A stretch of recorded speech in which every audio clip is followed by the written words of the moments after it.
이거 좀 조심스러운데 왜냐면은 너무 그 진실에 얘기를 해버리는 건 아닌가? 아닙니다, 여러분. 열심히 하십시오. 펼쳐집니다. 펼쳐지는데 그러나 그게 결승선인 줄 알았지. 사실은 출발선이었어. 자, 달려보자 이러는 거죠. 그래서 열심히 이제 달려갖고 결승선을 통과해서 의사가 딱 됐어. 그랬더니 안녕하세요. 닥터 프렌즈입니다. 오늘은 정말 제가 엄청난 분을 모시고 왔는데요. 소개를 한번 좀 부탁드려도 될까요? 안녕하세요. 저는 정신건강의학과 전문이고요. 자존감 수업, 사랑 수업, 그리고 이번에 마음지구력이라는 책을 쓴 작가이기도 한 윤홍균이라고 합니다. 만나 뵙게 돼서 반갑고 영광입니다. 반갑습니다.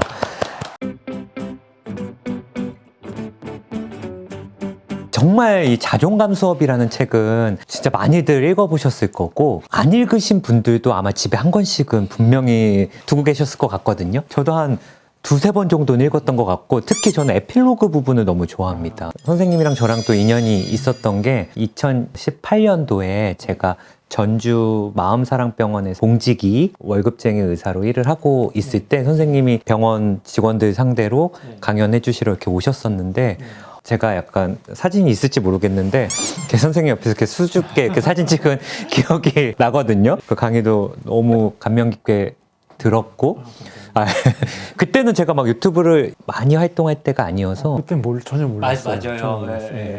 그래서 강연 듣고 선생님이랑 식사하면서 막 얘기도 하고. 맞아요. 미드 보는 거 얘기도 하고. 맞아요. 드라마 얘기 그렇게 하면서 되게 재밌었던 기억이 나는데, 새로운 책이 나오셨다고 하고 또 선생님 말씀을 또 이렇게 저희 구독자분들, 헬프님들한테 들려드리는 시간을 좀 갖고 싶어서 제가 좀 이렇게 요청을 드렸는데 또 기꺼이 나와주셔서 너무 감사합니다. 이 자존감 수업이란 책이 사실 많은 분들한테 사랑을 받았어요. 그렇죠?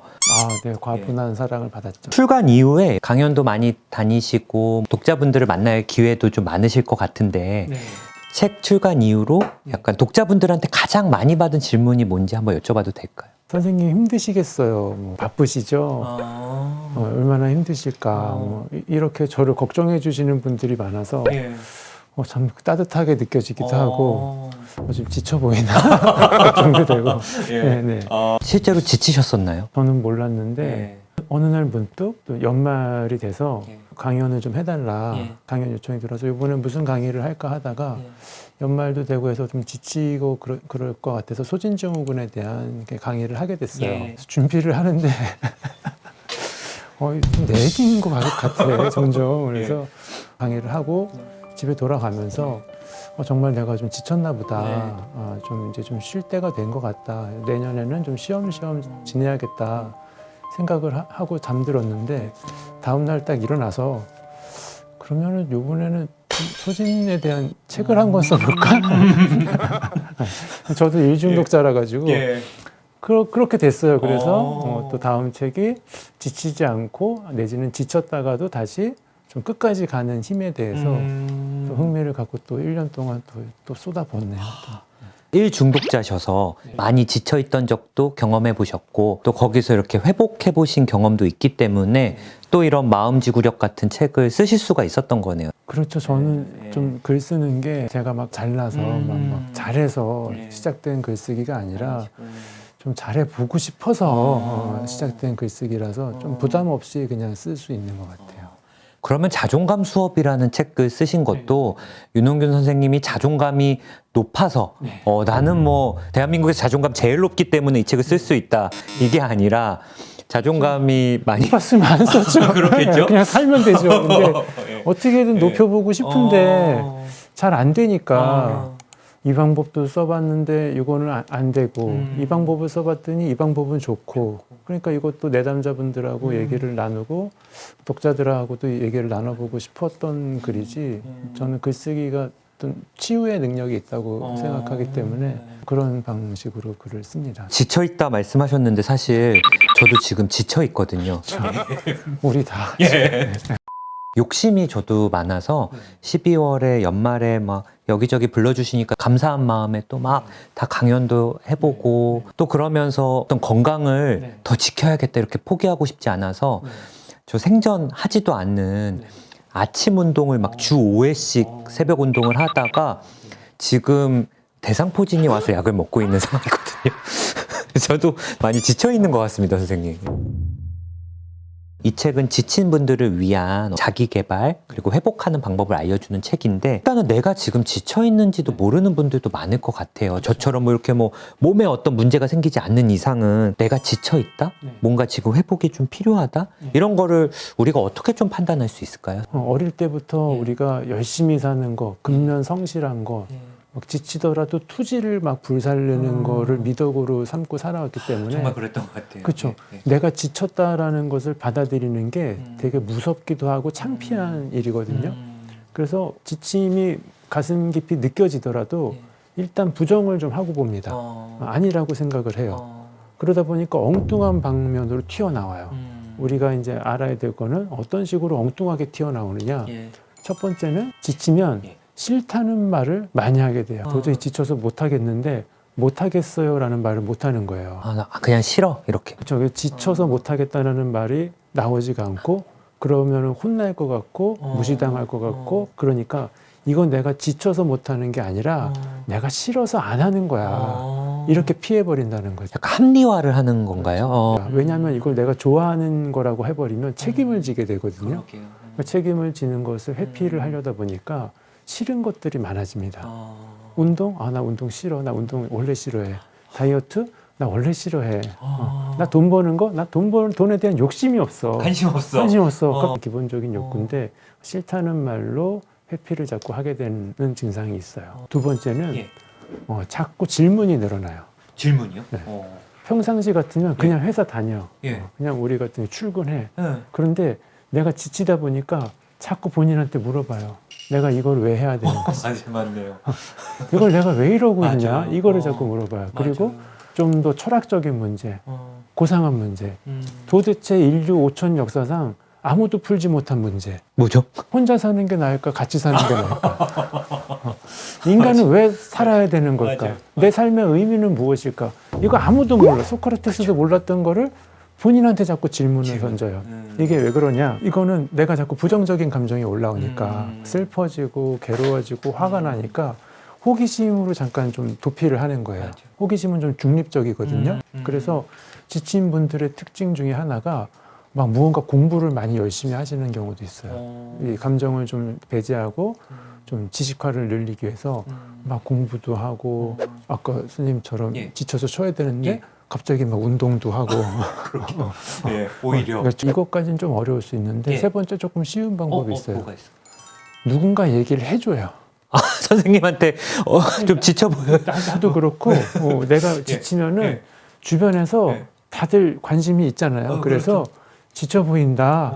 얘기를 해줘요. 피곤해 보여. 또 요즘 예민해진 것 같아. 상담을 좀 받아보는 게 어떻겠니? 그때도 늦지 않았어요. 이거는 지쳤다는 것을 인정하거나 도움을 받거나 도움을 청하면 되는 순간인데, 이제 그것도 이제 망부시를 하게 되는 거죠. 우리 헬프님들도 한번 본인의 상태를 보시면서 세 가지 중에 한 개라도 있으면 내가 혹시 지치지 않았나 한번 생각해 보시고 파악해 볼 기회로 삼아 보시면 좀 좋을 것 같아요. 노력한 결과가 바로 나타나지 않으니까 좀 지치는 부분들도 있고, 대학만 가면, 뭐 취업만 되면 뭔가 내 상황이 정말 드라마틱하게 좋아질 것 같다라는, 뭔가 인생은 한 방으로 해결될 것 같다는 이런 생각을 하시는데, 막상 또 그렇게 하면 또 한 단계를 또 넘어야 되고, 뭐 결승선이 또 출발선이 되고, 뭐 아마 이런 경험들 많이 해보셨을 것 같은데, 이런 거를 좀 유연하게 좀 잘 극복하는 사람들의 특징은 뭘까요? 이거 좀 조심스러운데 왜냐면은 수험생들도 이거 볼 거 아니에요. 그렇죠. 좀 몇 달만 참아라. 몇 년만 참아라. 좋은 일이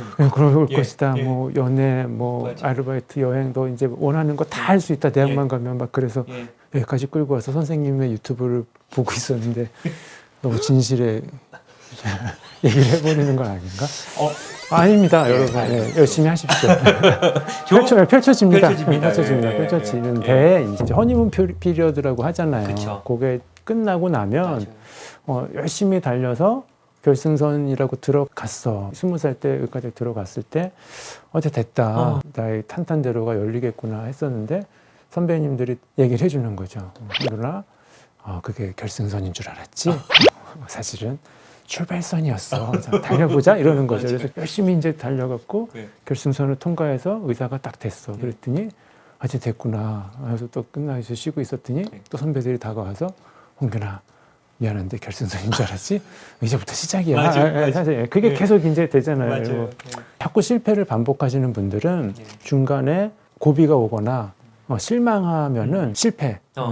이걸로 끝이라고 생각하는 거죠. 네. 근데 성공을 하시는 분들은 네. 중간에 그런 위기가 오고 네. 허무함을 느끼는 것도 하나의 과정이라고 생각해요. 그러니까 오. 봄, 여름, 가을, 겨울이 있듯이 네. 내 마음에 이제 겨울이 온 거죠. 음. 그 가을도 있어서 풍성한 열매를 맺은 적도 있었는데 그게 영원할 수는 없잖아요. 맞아요. 그렇지만 그것만이라도 감사를 느끼고 가을이 왔었으니까 이제 겨울이 왔고 또 겨울이 왔으니까 좀 요 위기를 좀 극복하고 나면 또 봄이 와서 희망을 얻고 또 열심히 살다가 결과물이 나올 것이고 또 그 어느 정도 또 행복하다가 또 잠깐 또 위기를 맞을 것이고 이런 단계가 계속 반복될 거라는 것을 알고 있다는 거죠. 근데 자꾸 이제 패배하고 실패하고 우울해지는 걸 반복하시는 분들은 겨울이 계속 될 것 같다고 생각하시는 거예요. 그렇게. 중간중간 그렇게 위기가 올 때 회복을 하려면 겨울이 왔다는 거 인정해도 되고요. 겨울이 깊을수록 이제 봄이 다가오고 있다는 것까지 생각을 하나 덧붙여야겠죠. 그 인간의 이제 행동을 결정하는데 3대 영역 비유를 너무 잘해 주셔가지고 책을 안 읽으신 저희 헬프님들한테도 한번 설명해 주시면 너무 좋을 것 같거든요. 뭐냐면 오늘 여기 왔잖아요. 예. 왜 왔냐? 예. 오면은 좋은 거예요. 인간은 보상의 동물이기 때문에 이 뇌의 복측 피계 영역, 측좌핵 이런 부분 지금 보상중추, 쾌락중추라고 부르거든요. 예. 했더니 기분이 좋더라. 또 기분이 좋을 것 같더라. 이런 강렬한 신호가 있으면 그거를 한 번 더 하고 싶고 반대로 기분이 나쁘면 만약에 우리가 몇 년 전에 봤을 때 서로 되게 불쾌했어. 맞죠. 그러면 안 왔겠죠, 제가. 그렇죠. 안 오셨겠죠. 근데 뭔가 좋았던 기억이 있으니까 온 거고 예. 보상중추가 작용을 해서 온 거고 예. 반대로 기분이 나쁘면 불쾌하면 그거 안 한다는 거예요. 맞아요. 그게 가장 인간의 기본적인 본능. 그래서 악셀레이터가 하나 있고 또 브레이크가 하나 있어서 브레이크와 악셀레이터가 작용을 한다. 예. 그런데 그건 너무 본능적이잖아요. 맞죠. 너무 감정적이 될 수 있어서 이성적인 판단을 해준다. 예. 그 바깥쪽에 전전두엽 피질이라는 부분이 있어서 우리가 소위 말하는 뇌, 머리가 있어서 그러니까 손 같은 거죠. 시동도 껐다 켰다 할 수 있고 핸들링을 할 수 있는 전전두엽 피질이 있어서 너무 감정적으로 본능적으로만 흐르지 않게 이것도 해야 되고 그건 하지 말아라고 총사령관이 돼서 명령을 해주는데 예. 우리가 지치면 우리 인간은 생존 본능이 먼저 작동을 하기 때문에 예. 전전두엽 피질이 먼저 스위치가 꺼지는 거죠. 꺼지고 본능만 남게 되는 거죠. 예. 그러다 보니까 감정적인 반응을 하게 되고 본능적인 어떤 생존 욕구만 올라오게 되니까 먹는 것도 이성의 중추가 깨어 있을 때는 이건 먹어도 돼, 이건 먹으면 안 돼가 총사령관이 커맨딩을 해줄 수가 있는데 본능만 남아서 생존 본능이기 때문에 일단 많이 먹고 봐야 돼. 살아야 되니까. 예. 그러니까 막 그 피하 지방을 두껍게 만드는 거거든요. 그게 만약에 구석기 시대에 우리가 태어났다면 생존에 유리했겠지만 현대 사회에서는 맞지가 않아서 오히려 건강을 해치고 밸런스를 깨지게 만드는 거죠. 아, 그래도 나는 브레이크 없이 좀 달리고만 싶다 이런 분들도 진짜 많으시거든요. 브레이크도 필요한 거죠, 사실은. 그러니까 소진증후군이라는 게 있고 예. 지쳐서 또 우울증도 오고 그래서 무기력해지는데 예. 사실 그 증상이라고 하는 게 또 필요는 합니다. 그 선생님이 대상포진에 걸리셔서 예. 브레이크가 걸렸잖아요. 그쵸. 근데 만약에 대상포진이 안 왔어. 그러면은 더 큰 병으로 이제 이어질 수가 있다는 거죠. 예. 그래서 뭐 우울증이든 소진증후군이든 치료를 해야 되는 게 일단은 내 몸에서 더 이상 못 가겠다고 막 알람이 막 울리는 거예요. 그러니까 여기서 이 병으로 막고 이 병을 예방하는 게 내 몸의 큰 병으로 이어지는 것을 막을 수 있는 1차 방어선이 될 수도 있다는 거죠. 선생님만의 어떤 스트레스 푸는 방법이 좀 있으세요? 옛날엔 글 쓰는 거였죠. 그러면 이거 쓰시면서 너무 스트레스가 많이 풀리셨겠어요? 1년이나 쓰셨어요. 옛날에는 선생님 병원에 갈 수 있어. 아, 저도 힘들면 가려고 했었는데. 그러니까 우리 서로 눈치를 보고 있는 것 같아요. 저는 일단 먼저 지쳐가지고 여기 대상포진 왔잖아요. 그래서 제가 먼저 가야 될 것 전 같아요. 머리가 하얘졌잖아요. 근데 그때도 하얗긴 하셨었거든요.